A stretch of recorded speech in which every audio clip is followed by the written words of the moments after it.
adalah orang-orang yang berdoa meminta kepada selain Allah. Kenapa mereka masih minta? Di Indonesia ini masih banyak nggak orang yang berdoa meminta kepada selain Allah? Banyak. Mereka datang ke kubur-kubur yang dianggap kubur wali songo, dan kuburan yang dianggap keramat oleh mereka, kuburan yang kata mereka mengandung barokah. Nggak ada dalam Islam kuburan yang keramat, kuburan mengandung barokah, nggak ada di muka bumi, tidak ada sama sekali, nggak ada. Kemudian mereka datang ke sana. Seandainya mereka orang soleh, betul orang soleh, nggak bisa mereka mengabulkan doa,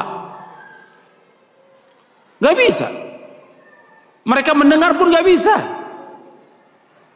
Seandainya mereka mendengar kata Allah, nggak bisa menjawab. Kan di sini Allah sebutkan di sini, man la yastajibu lahu nggak bisa menjawab, nggak bisa mengabulkan sampai hari kiamat. Makanya kebodohan yang paling bodoh dan kesesatan yang paling sesat orang-orang yang datang berbondong-bondong ke kubur para wali untuk minta di sana. Kalau ziarah kubur boleh, perhatikan ini, jangan salah paham. Tolong perhatikan, dengarkan baik-baik, jangan salah paham. Kalau ziarah kubur ke kuburan kaum muslimin boleh, dianjurkan oleh Nabi Muhammad SAW. Ziarah kubur ke kuburannya pemakaman kaum muslimin boleh, sunnah, dianjurkan oleh Rasulullah SAW. Kata Nabi, kuntu nahaitukum an ziyaratul kubur fazuruha fa inna tudzakirukumul akhirah. Kata Nabi, aku pernah melarang kalian untuk ziarah kubur. Sekarang boleh kamu ziarah kubur, karena ziarah kubur mengingatkan kalian kepada akhirat. Dalam riwayat yang lain disebutkan bahwa ziarah kubur mengingatkan kalian kepada kematian.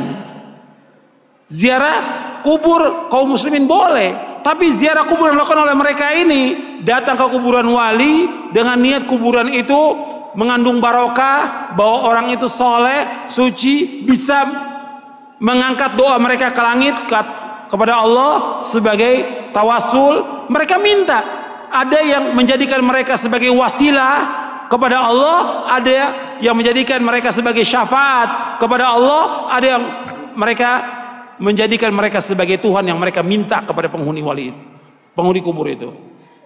Ini kenyataan yang dilakukan oleh orang-orang yang ziarah-ziarah kubur ke kuburannya para wali. Dan ini kalau Anda perhatikan, kerusakannya luar biasa ini. Karena masalah akidah, masalah tauhid, mereka memalingkan ibadah kepada selain Allah yang Allah tidak redho selama-lamanya.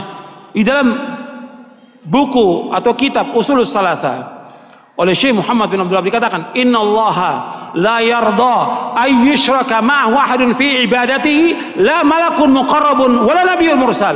Allah tidak redho selama-lamanya apabila Allah disekutukan dengan makhluknya, apakah dengan malaikat yang dekat atau dengan nabi yang diutus. Allah nggak redho. Maksudnya kalau ada orang yang berdoa meminta kepada malaikat Jibril, minta kesembuhan, minta rezeki, minta dimudahkan urusan, Allah nggak redho. Karena malaikat Jibril nggak bisa mengabulkan doa yang mengabulkan doa Allah.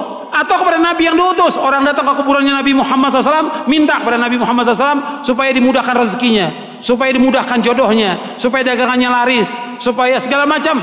Allah nggak redho, nggak redho. Kenapa? Doa itu wajib dipanjatkan dan hanya ditujukan kepada Allah saja, tidak kepada yang lain. Allah nggak redho. Hatta kepada orang yang paling soleh, Nabi Muhammad SAW, orang datang kepada kuburan beliau minta, Allah nggak redho. Makanya nggak ada seorang sahabat pun yang datang ke kuburan Nabi untuk minta sesuatu, tidak ada. Tidak ada seorang sahabat pun radhiyallahu anhum ajmain yang datang ke kuburan Nabi untuk minta sesuatu, tidak ada sama sekali. Mereka berdoa langsung kepada Allah. Begitu juga setelah wafatnya Khulafaur Rasyidin, nggak ada orang datang. Tapi belakangan di abad kedua, ketiga mulai, siapa yang melakukan pertama kali penyembahan kepada kubur yang dikeramatkan pertama kali di muka bumi? Syiah. Pertama kali, laknatullah alaihim. Pertama kali Syiah yang menyesatkan kaum muslimin. Mereka katakan kubur imamnya, kemudian kubur Husain mereka sembah, mereka tawaf di situ. Itu pertama kali. Sunnahnya orang Syiah, sunnah sayyi'ah, sunnah jahiliyah yang mereka lakukan. Bukan sunnah hasanah, sunnah sayyi'ah. Mengajak orang untuk menyembah kubur. Setelah itu diikuti oleh apa? Diikuti oleh yang kedua, torekot sufiyah. Yang pertama Syiah, laknatullah alaihim. Yang kedua tarekat Sufiyah, menganggap bahwa gurunya, syekhnya sebagai wali, sudah mencapai tingkatan yang paling tinggi, sampai datang. Sampai syekhnya mengatakan di buku-buku mereka, di kitab mereka, kalau kamu mengalami kesulitan, kesusahan dan saya sudah mati, kamu datang ke kubur saya, kata mereka begitu. Ini sesat dan menyesatkan kaum muslimin. Anda melihat sekarang tambah banyak orang yang pertama kali mulai kuburan itu disembah, kemudian dibangun kubur di dalam masjid, itulah orang-orang Syiah. Nggak akan bertemu dalam Islam antara kuburan dengan masjid selama-lamanya, tidak akan ketemu dalam Islam. Adapun kuburan Nabi Sallallahu Alaihi Wasallam itu di luar masjid. Kemudian pada Khalifah zaman Abdul Malik dibongkar, dimasukkan, dan sahabat sudah mengingkari yang masih hidup pada zaman itu. Nggak bisa bersatu dan beda kuburan Nabi.